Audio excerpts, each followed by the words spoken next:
विधानसभा नियमावली में नियम है माननीय नेता कि नियम 56 में जब ग्राह्यता पर बात होती है तो जो नोटिस दिए होते हैं उन्हीं को बोलना चाहिए। जब चर्चा होती है तो पूरा सदन, कोई भी सदस्य उसमें हिस्सा ले सकता। मैं कोई आपत्ति इस बात की है, क्या माननीय सदस्य ने आपको कोई नोटिस दी थी? अगर नहीं नोटिस दी है तो ग्राह्यता पर इनको कैसे बोलने दिया गया? मैं ज़्यादा नहीं, दो बात कहना चाहता हूँ।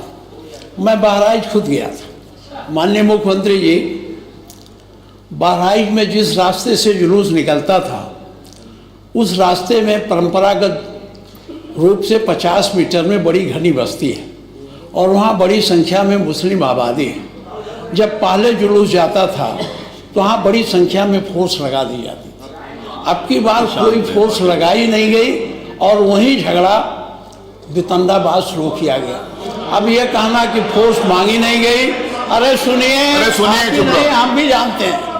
अरे शांत प्लीज शांत। वहाँ के थानाध्यक्ष ने पुलिस अधीक्षक को चिट्ठी लिखा था, थाना हरजी क्षेत्र में हर वर्ष की भांति इस वर्ष भी दशहरा हर्षोल्लास से मनाया जाएगा, जिसको सकुशल संपन्न कराने हेतु अतिरिक्त पुलिस बल की मांग हेतु प्रत्यावेदन।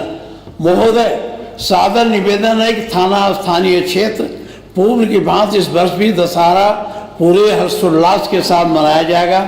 त्यौहार के पूर्व की भांति इस वर्ष भी सकुशल संपन्न कराने हेतु इस अतिरिक्त बल, जिसमें 1.5 section PAC, 1.5 section paramilitary force की आवश्यकता है, जिसकी उक्त त्यौहार सकुशल संपन्न कराया जा सके। ये चिट्ठी है। तो जब वो चिट्ठी आपका यशो पुलिस अधीक्षक को लिखा तो ये फोर्स क्यों नहीं दी गई? क्योंकि वो समझता था यहाँ हो सकता है। उन्होंने किया तो ये आपके पुलिस प्रशासन की पूरी उदासीनता या तो उनकी साजिश का परिणाम है, यह बहराइच का दंगा। मैंने ये चिट्ठी आप वेरीफाई करवा लीजिएगा, देख लीजिए। अगर दिया गया, अगर ये फोर्स दे दिया गया होता तो वहाँ बहराइच में दंगा नहीं होता। बड़े पैमाने पर दुकानें जलाई गई, एक नौजवान गोली लगी मर गया। इसके साथ ही साथ वहाँ तो जो हुआ वहाँ से 25 किलोमीटर दूर जाकर वहाँ भी दुकानें फूंकी और जलाई गई। एक अनूप शुक्ला है, उनका पूरा वही जला दिया गया। अगर ये इस तरह की बात होती, अनूप शुक्ला का एक वो था, शोरूम था मोटरसाइकिल का, वो जलाया गया, उनके कागज जलाए गए। तो इसको, अरे भी आप रहे होंगे वहाँ, जानते होंगे, हम तो जानते नहीं, आप उसमें सम्मिलित रहे होंगे। तो जो उसमें सम्मिलित रहता वही नहीं जानता है, हम कहाँ जान पाते। तो इसलिए मैं एक बात ये मुझे कहना था, इसकी जांच आप जरूर करवाइए। क्या पुलिस अधीक्षक के स्तर पर ये अगर गलती हुई, जिसमें 50 तमाम लोग, 7 लोग जेल में हैं, कितने लोग भागे हैं, 10 बस भागे हैं, वो इस भय को भी दूर करिए। यहाँ एक बात और कहना चाहूँगा, मुख्यमंत्री जी, हमेशा चलेगा। जब एक्ट पास हो गया था तो एक्ट में सुप्रीम कोर्ट में जब पिटीशन गया तो चीफ जस्टिस ने सर्वे की बात कर दी और आप जानते थे इस सर्वे से अनावश्यक विवाद पैदा होगा तो सरकार को इसकी पुनरीक्षण याचिका दायर करनी चाहिए थी सुप्रीम कोर्ट में, जो नहीं हुई। अच्छा, ये जानते हुए कि सर्वे के बावजूद एक्ट के अनुसार उसका कोई रूप नहीं बदला जा सकता, मस्जिद को मंदिर नहीं बनाया जा सकता, मंदिर को मस्जिद नहीं बनाया जा सकता, ये उस एक्ट में प्रावधानित है। तो सर्वे का क्या मतलब? सर्वे कराने का मतलब है सांप्रदायिक भावना को चोट पहुंचाना और जो हमारी समरसता है उसको बिगाड़ना। आज हम कहाँ खड़े हैं? जिस बुद्ध की धरा से दया और करुणा का संदेश गया हो, जिस उत्तर प्रदेश की धरा से वसुधैव कुटुंबकम का नारा निकला हो, आज वहीं अपने निवासियों के साथ क्या हो रहा, कितने भेदभाव हो रहे हैं, इसको कौन देखेगा?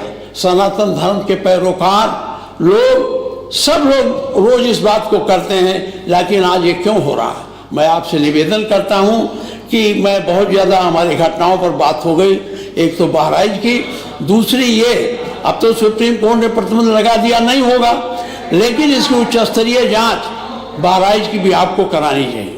बहराइच केवल अधिकारियों के जांच पर न जाइए, आप तो विपक्ष में भी रहे हैं, ये अधिकारी, तब आप इनकी भी आलोचना करते रहे हैं, अब आप सरकार में हैं तो इनकी बातें सुन लेते हैं। ये कैसी रिपोर्ट देते हैं, कैसे आपको गुमराह करते हैं, कैसे शासन को इधर से उधर करने की बात करते हैं। इससे सावधानी पूर्वक आपसे मेरा निवेदन है। संभल भी उच्च स्तरीय जांच तो आपने बना दिया, कमेटी बना दी है। अब मैं अच्छा, ये आपने कहा मंदिर मिल गया, तो मंदिर तो अच्छी बात है, मिल गया, पहले से था, कौन नयापन आ गया? ये हुआ कि उस मंदिर का ताला खोल के आपने पुजारी बैठा दिया, पूजा हो। तो मंदिर का तो कोई विरोधी है नहीं, हर आदमी का। हमारे घर पर भी मंदिर है, हमारे घर के सामने, बड़ा नहीं छोटा सा ही है, रोज उसमें जल चढ़ाया जाता है, हर हिंदू के घर पर होता है। तो कोई पुरातत्ववेत्ता ने खोद के तो निकाला नहीं है कि बड़ी प्राचीन मंदिर को निकाला। इसको लेकर इतना चल रहा है, मंदिर मिल गया, मंदिर मिल गया। अरे मंदिर था ही, मिला क्या? मंदिर था। इसलिए मैं आपसे आग्रह करूंगा, इस उत्तर प्रदेश की धरा को आप सांप्रदायिकता के आग में जाने से बचाइए। अगर ये सांप्रदायिकता की आग भड़की तो पूरा उत्तर प्रदेश यानी पूरा हिंदुस्तान में एक ऐसी स्थिति पैदा होगी जो हमारी समरसता है, जो हमारा हिंदू मुसलमान का भाईचारा है, वो टूटेगा। और जब वो टूटेगा तो अच्छी स्थिति नहीं बनेगी। इसलिए मैं आपसे आग्रह करता हूँ कि आप इन दोनों घटनाओं का, आपने वहाँ तो, अब नहीं जानता, कमीशन ऑफ इंक्वायरी एक्ट के अंतर्गत उसे आपने जारी किया है। अगर कमीशन ऑफ इंक्वायरी एक्ट के अंतर्गत हुआ है तब तो जांच रिपोर्ट सदन के पटल पर आएगी। अगर कमीशन ऑफ इंक्वायरी एक्ट के अंतर्गत आपने जांच नहीं बैठाई है, सदन के पटल पर नहीं आएगी। मेरा आपसे अनुरोध है कि अगर वो सदन, वो कमीशन ऑफ इंक्वायरी एक्ट में नहीं है तो उसे उसी स्तर पर है जिससे उनकी रिपोर्ट सदन में आ जाए और हम लोग पूरे तथ्यों से वाकिफ हो सकें। मैं इन्हीं शब्दों के हिसाब से कहता हूँ, सारे लोगों की इच्छा इस पर चर्चा हो जाए। और समय भी है, क्योंकि आपके पास कोई काम नहीं है, तो अगर आप चर्चा करा दें, संसदीय कार्य मंत्री जी तो चर्चा पर राजी नहीं होते, इधर आते तो रोज मुझसे लड़ते थे, चर्चा कराओ चर्चा कराओ, और बेल में भी आ जाते थे, और जब मैं कहता हूं तो सुनते नहीं। मैं इसीलिए चर्चा की। अध्यक्ष महोदय